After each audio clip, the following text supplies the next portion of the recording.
Good morning, good morning, good morning, good morning, good morning, good morning.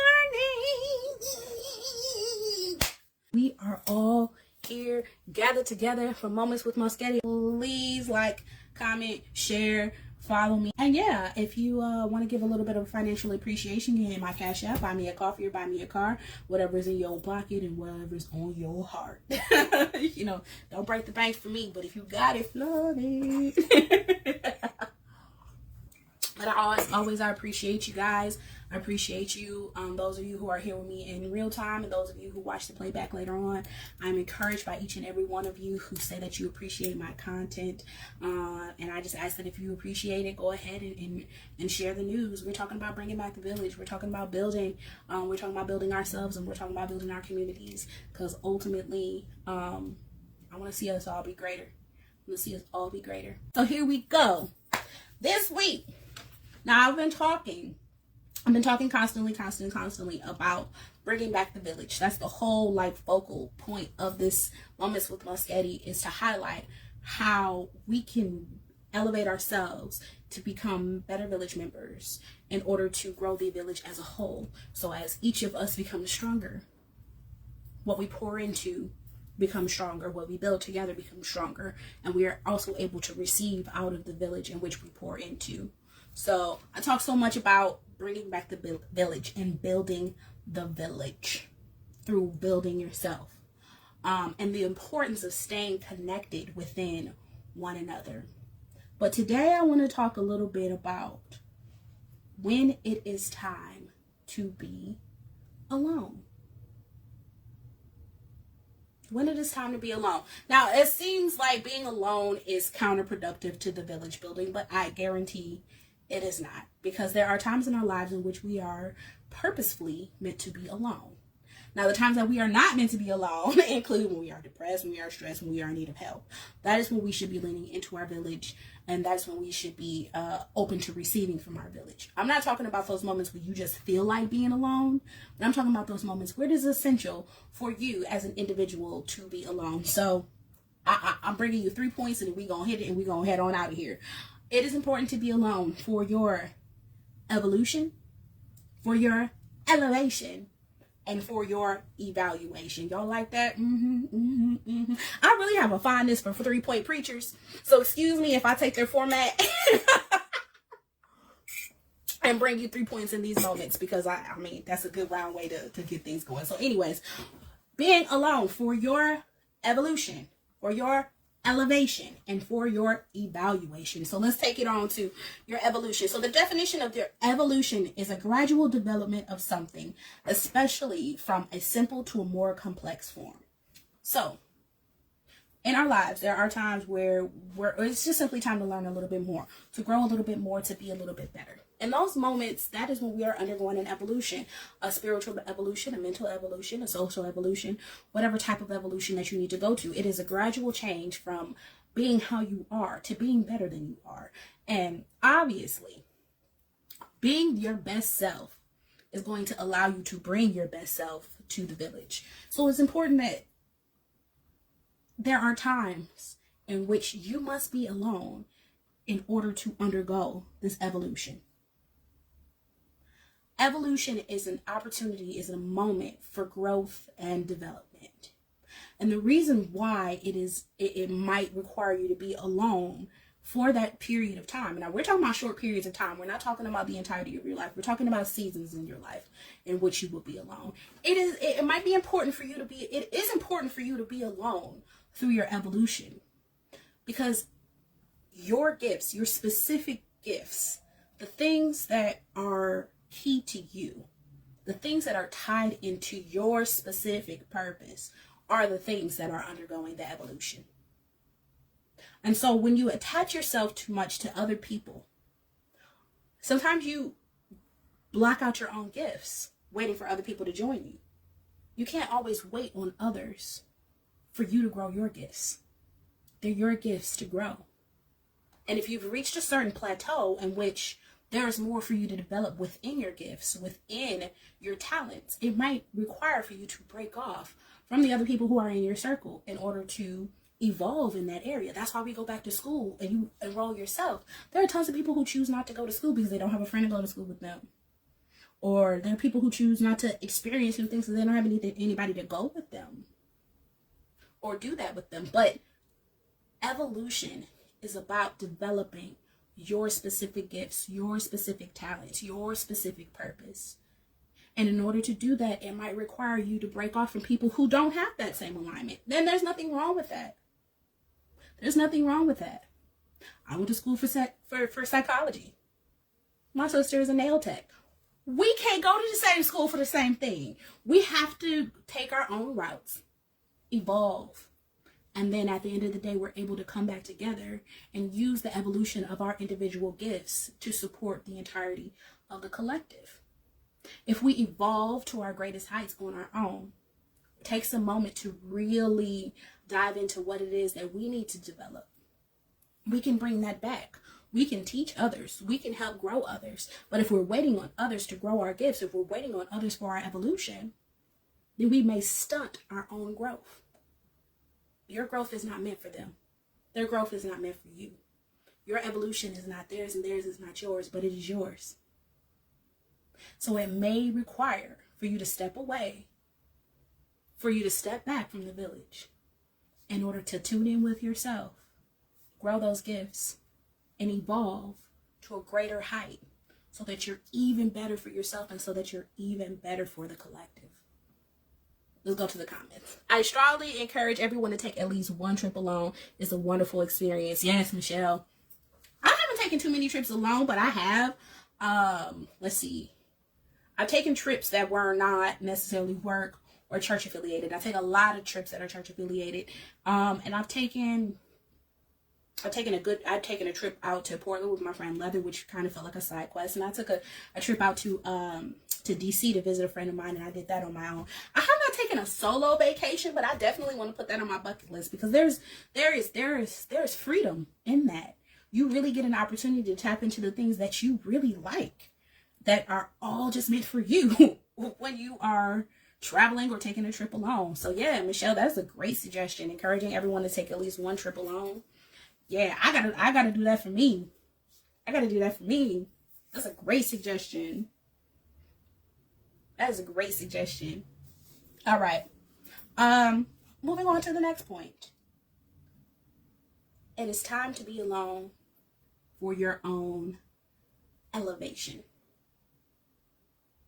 For your own elevation. So I split elevation into two different parts.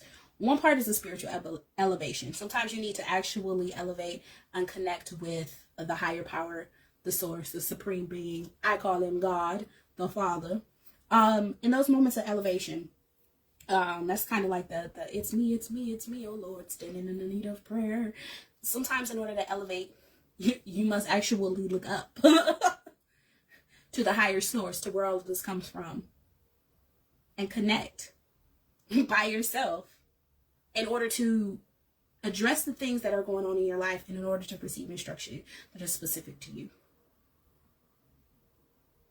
In addition to elevation, just in a spiritual sense, kind of connected to the evolution, there just are simply some places that everybody in your current village is not going to go with you. There are some spaces that there's some people that you need to meet that everybody in your village won't necessarily meet. There's some experiences that you need to have in order to grow that everybody in your village won't have. There are times in your life where you need to leave the village and step up into your power and do something different and be the trailblazer in order to not only elevate yourself, but elevate everyone around you. I'm reminded of pretty much every Bible story and pretty much every really mythical story as well. You know, everybody knows about the hero's arc. Within the hero's arc, there's always a moment where the hero is alone. In the Bible, you know, Abraham had to leave his people. Joseph got sold by his brothers. Noah built a boat and was crazy, looked at as crazy. All of these are examples of people who are separating from the village for the purpose of elevation. Just like the evolution. See, the difference between evolution and elevation is within evolution, it's a gradual change. You're morphing, you're changing, you're learning, you're growing, you're developing on the inside. Elevation is the result of your evolution. It is when you arrived at the next step. And it's go time. It's separation time. And sometimes it's very physical. It's time to grow up with something that is grow up and become part of something that is a higher status than where you currently exist. And that might require you going alone. If you wait on the people in your village to come with you, you wait for a companion, you may miss out on all the experiences that are meant for you. Let's go to the comments. You don't mean pull away from the village during the whole time, do you? Not necessarily. Not necessarily. I do not necessarily mean pull away from the whole village during these times. So in times of isolation, sometimes it does require you to, I wouldn't say pull away from, but focus internally versus focusing on the village. Sometimes it requires physical isolation. Sometimes it does require for you to be alone or withdraw certain resources or withdraw from you pouring into the village as much so that you can focus on yourself. But withdrawing from the village completely, especially during your elevation or your evolution phases, may result in you accidentally sacrificing your support systems that are helping you through these evolutions. So as we evolve, like as we're learning and growing and we're experiencing things, there are still people and places and things that can be pouring into you during those experiences. Like especially if you're going under like a spiritual evolution. You may be working under somebody, like a minister or a spiritual guide or somebody. They might be even teaching you as you undergo your evolution. So it doesn't necessarily require you to pull completely away from the village, but you may not be able to be a full and active participant in the village in ways in which you desire to be or you wanted to be, for the sake of you really reflecting in and pouring into yourself. And the result, the whole objective of that is for you to come out on the other side as a bigger, better, brighter person so that you can be a better contributor to your village. Now we get into danger if we pull completely away from the village, because we do need our natural supports. We do need our support system. But as I get to the next step, the evaluation, which is what I'm about to go into, you may actually see the importance of completely withdrawing from your village. So let's get into that though. Evaluation. Evaluation is assessing yourself and your surroundings. Everybody's current village is not healthy. Everybody's current village is not supportive. Some people are existing within a village system that is toxic, that is unhealthy. And those situations may require complete withdrawal. So that you may evaluate yourself and what you need, and whether or not the things around you are in alignment with that, are suitable for that, are supportive of that. Having an unhealthy village doesn't necessarily mean that they've always been unhealthy. Sometimes that village has served you for the time period in which you existed in it. And sometimes it has served you very well for that time period in which you existed in it. But as you go through your evolution, you're realizing that there are certain elements in this that won't work for you and with you as you move to the next step. There are certain people and there are certain activities that you may no longer be able to engage with. And it's time to sit back and evaluate that. Some people are just in straight up and down toxic village systems. When I talk about bring back the village, I mean bring healthy village systems where we are encouraging one another, where we're affirming one another's gifts, where we're elevating one another, where we're pouring into one another, where we're trusting one another. Everybody doesn't find themselves, when they look up, does not find themselves in a village system that has those things. Or maybe they had those things, but we outgrew them for the next phase of life in which we're supposed to go. you know, and I love my girls dearly, and Michelle is my sorority mom. While we were in undergrad, Alpha Sigma Pi was everything. Our sorority was life. Absolutely. And to this day, as you can see, I got my arrow mine with me right now. To this day, I still find love and encouragement with those girls.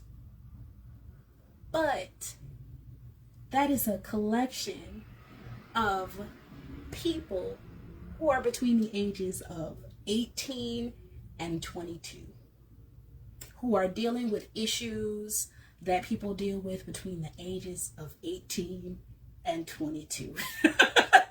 These are people who have been out of the house, who are out of the house for the first time, trying to figure out the way that the world just works in general. And as much as I love them, as much as I support them, as much as I, continue with my affinity with those girls, that I just can't use all of that at 34. I can't use all of that at 34. And I definitely, I've maintained my connection with those women, and especially those who have grown with me through the years. As we have all evolved, as we have all elevated, we've been able to shift the content of our connection. But my good friend, my bestie Leather, she be here with us as well. What we talk about and the things that we deal with and the ways that we affirm each other at 34, we're parents and we got careers and she got a spouse and a husband, and I'm working on it. I mean, a spouse and a house, and I'm working on it. At 18 to 22, we were simply just trying to figure out who we were and trying to get out of school. And there were just different things that we needed, and ways that we couldn't have affirmed these versions of ourselves. We outgrew that. Some of us live completely different lives than we did back then. But at that moment, those girls were everything that I needed, everything that we needed to get through that phase of life. But after graduation, you step back and you evaluate and you look around and you see, okay, maybe I don't hang out with the entirety of the 22 girls that I pledged with. I mean, the 22 girls I was active with.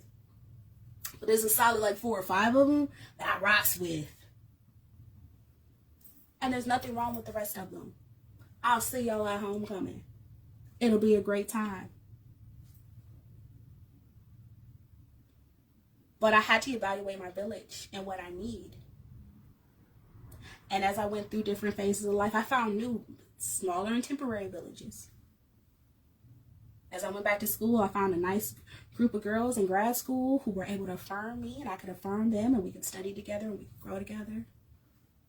I have a village of people at the church. I have a village of people at the choir. I have a village of people in my personal and artist life who affirm me in different ways through different phases, who love me, who I love. As we talked about, love last week was the willingness to nurture our spiritual growth, the spiritual growth of either ourselves or others. That has evolved over time.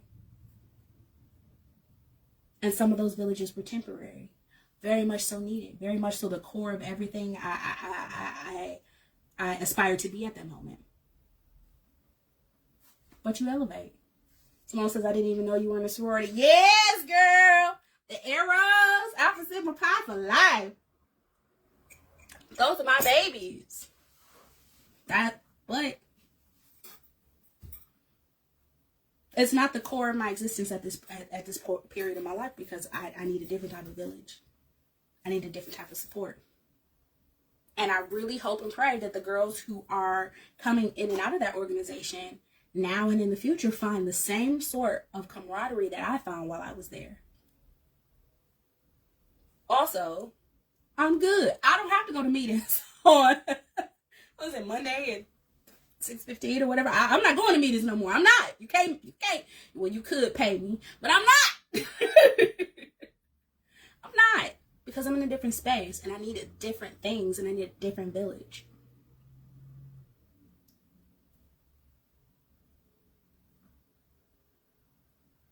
And then the evaluation, when you realize that maybe your village or the space that you've ended up in is not as helpful, not as uplifting, not as encouraging as you need it to be. We said before, it takes a village to raise a child, and that concept has not changed. What has happened is that the villages have failed people. And once the villages have failed people, especially if they fail people over and over again, people withdraw from the village as needed. They take a step back and they evaluate what's going on. They evaluate whether or not this culture, this atmosphere is healthy and loving, or if it is toxic and detrimental. And yeah, in those times, you absolutely need to pull away from the village.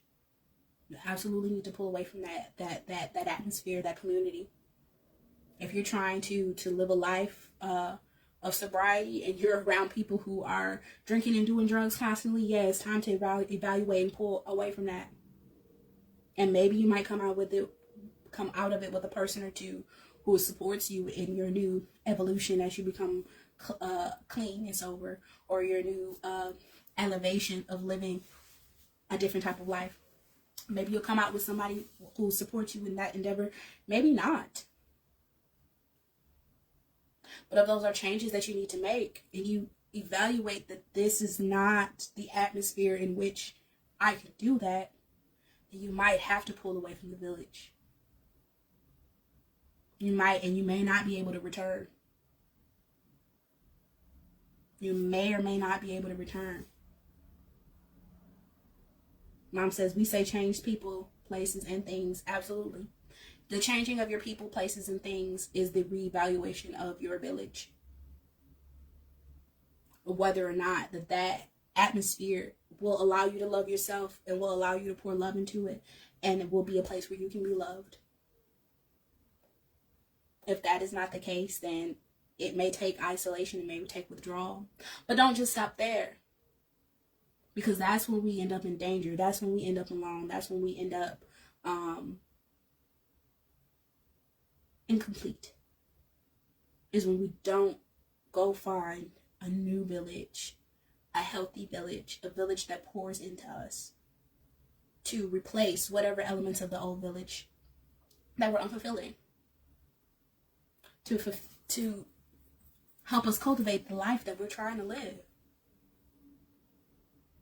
So yeah, there are times for our own evolution when we need to take a step back, do our studying, internalize that stuff so that we can grow. There are times in our elevation when we must step out and be different, look different, go different places in order for us to have our growth. And there are times when we must step out of the village, evaluate it, evaluate ourselves and what we need, and evaluate what we need and what our village needs, and whether or not we can provide that for one another. It might just be you that's the toxic one in the village. And you need, in those cases, to step back, have some alone time so that you can grow and be better. Or so that you can go find a village in which you are more useful.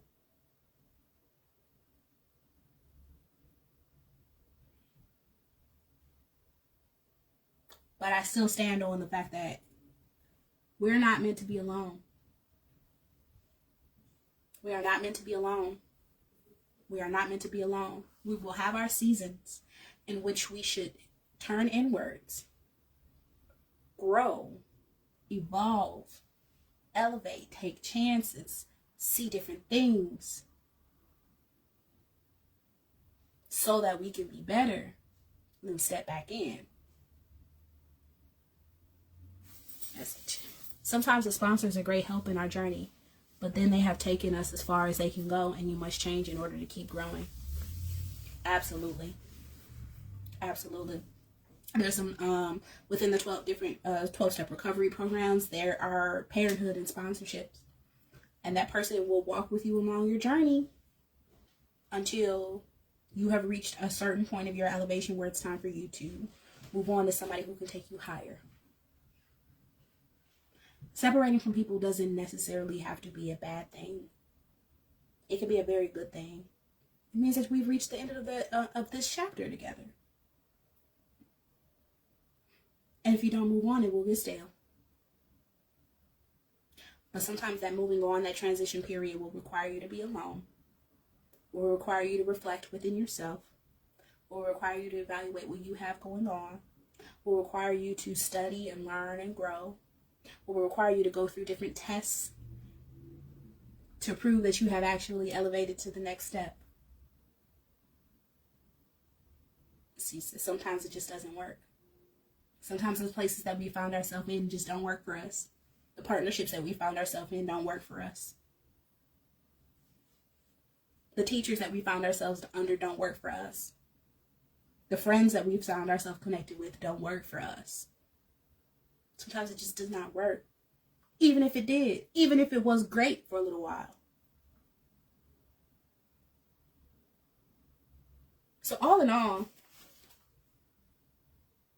healthy isolation is for transitions. Healthy isolation is for transitioning. And I guess I should be a little bit more clear about what I mean from stepping away from the village. Because when we withdraw from the village, or when we kick people out of our villages, that doesn't even necessarily mean that we don't see them or don't talk to them or just sit in our bedroom by ourselves. Sometimes it just means that we emotionally detach from these people. Sometimes it definitely does mean that we don't talk to them anymore. Sometimes it absolutely means we don't talk to them anymore. But sometimes it just means that we withdraw our energy from that situation. We divest our energy in order to invest it in something different.